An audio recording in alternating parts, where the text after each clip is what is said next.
আসসালামু আলাইকুম ওয়া রাহমাতুল্লাহি ওয়া বারাকাতুহু। নতুন বছর উপলক্ষে সকলকে জানাই শুভেচ্ছা এবং মহব্বত। নতুন বছর আমাদের জীবনে আরেকটি সংখ্যা যোগ করে না, বরং জীবনের সময় থেকে আরো একটি বছর কমিয়ে দেয়, যা কখনো ফিরে আসবে না।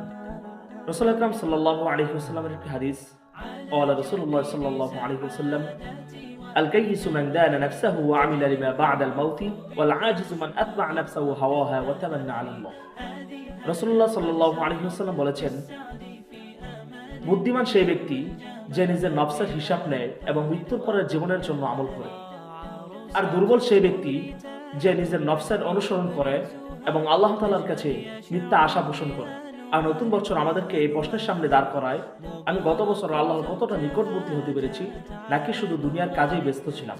তাই আসলে এই নতুন বছর আমরা গুনাহ থেকে ফিরে আসি, নামাজ, কুরআন ও ভালো আমলের প্রতি যত্নবান হই, অতীতের ভুলের জন্য তওবা করি এবং ভবিষ্যৎ জীবনে আল্লাহর সন্তুষ্টির পথে পরিচালিত করি। কারণ নতুন বছর মানে নতুন একটি সুযোগ, আর তওবার দরজা এখনো খোলা আছে। আল্লাহ তাআলা আমাদের সকলের জন্য এই নতুন বছরকে ঈমান ও আমলের উন্নতির বছর বানানোর তৌফিক দান করুন। আমিন।